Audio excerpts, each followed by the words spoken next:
Hello and welcome back or welcome to the channel. I'm Loudguns and today we're just going to do a quick follow-up vid on the cheating and duping saga that's hit Starset over the past couple of weeks. Just since CIG came out with what I personally think is quite a well-reasoned, clear response and statement. I'm currently in the middle of making my salvaging guide, but I wanted to quickly detour to wrap this one up, so just in the interest of time, no intro today, so feel free to hit pause to grab yourself a cup of tea, then let's get into it. So last night we got this update from Ulf at CIG. Hi everyone, we've observed a recent increase in exploits and cheating in game, and want to acknowledge everyone who's taken the time to report these issues. It's genuinely appreciated. Historically, we've taken a more relaxed approach to third-party tools. This was intentional, allowing space for community-driven efforts like localization, VR integrations, and other creative contributions. However, with our growing player base and increased engagement, we've reached a new threshold, one where exploiters see greater opportunity in targeting the game. In response to the recent spike in abuse, we'll be tightening our anti-cheat measures to better protect both the integrity of the game and the experience for the broader community that continues to shape it. While we won't be sharing specifics, we want to reassure you that the recent updates have already made a substantial impact. We've also issued a large wave of account bans and will continue to take enforcement actions as needed. To be clear, exploiting or cheating is strictly against our terms, regardless of intent or the current stage of development.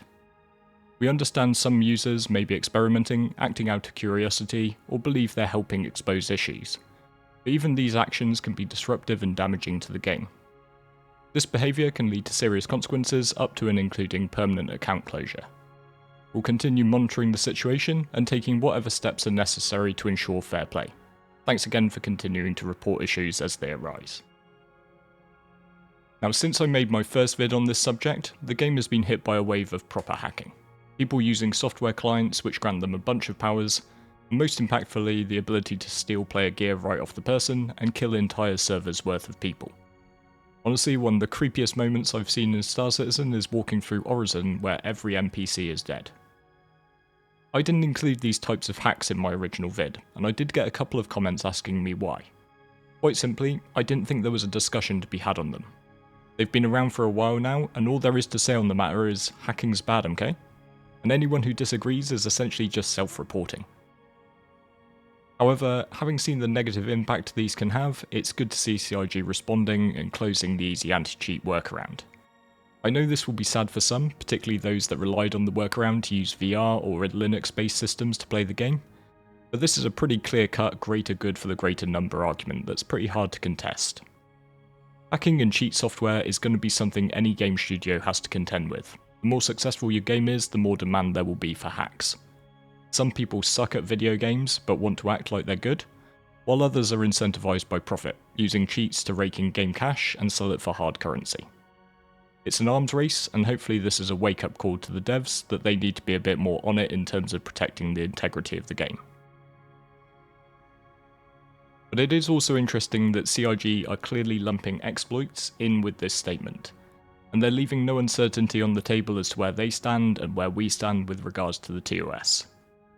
For the most part, I enjoyed a lot of healthy debate after my last video, and I enjoyed watching other takes and reading comments from people on the other side of the fence. One that I would highlight is Hawks Gaming, who made a pretty solid argument that we are essentially all just alpha testers rather than gamers, and dupes/exploits should only really matter in a 1.0 live version of the game. I agreed with a lot of what he said, but I do disagree with one point here. I will happily use the issue council to report bugs when I come across them, but I don't consider myself an alpha tester. If I wanted to work in QA for a game studio, I would get a paying job as QA for a game studio. And more importantly than any of our opinions, this is how CIG are marketing the product. Sure, they call it an alpha, but they also invite you to play now and very much market the game as a live service. This statement though should clear up any confusion on the matter. As far as CIG are concerned, exploiting is against TOS, and ultimately, while I hope this wave of bans is confined to the hackers and the most egregious RMT-inspired dupers, it could lead to you losing your account. So if you want to continue to do things like this, then you do you, but you are playing with fire. However, I think it's really worth looking at the reasons a lot of people who were taking the other side of the argument said that they duped or agreed with the concept. I'll admit that when I made my first video, I was annoyed. I saw the emerging P2P market in SC as a way to provide players in our community and org with more incentive to tackle some of the harder multiplayer content in the game, and to deliver long-desired trading and economic gameplay to others. It was an area I was really excited about, and it got ripped away by this outbreak of duping. I think it's important, if you want to be an adult and have a good discussion on a topic, to really listen to the other side, and be prepared to soften your stance or be swayed to the other side.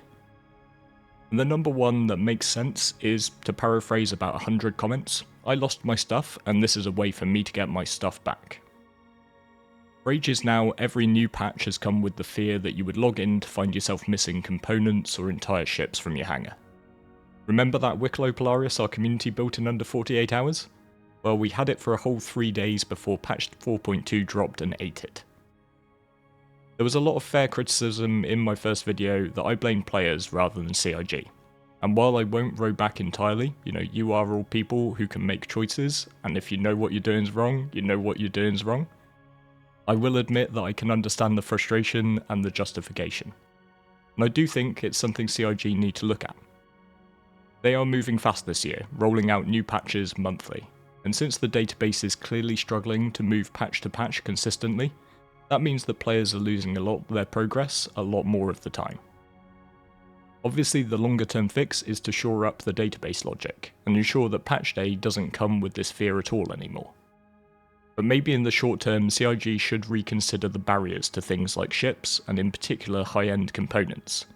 Stick things like XL1s and FR86s back in the shops for AUEC, so that at least when a new patch hits, we can pop down to Cousin Crow's to get our ships equipped again. And don't lock ships behind fairly onerous missions like Wicklow until the database issues are resolved. This would still obviously come with the frustration of losing stuff. If you make it easier to replace when lost, then people are less likely to seek out exploits to replace things. Long term, people are going to have to accept that there will be barriers. And unless you are willing to engage in every area of the game, in PvP, PvE, multiplayer, etc., then there will just be stuff that's out of reach to you. That's down to choices that you're making, and it doesn't justify cheating.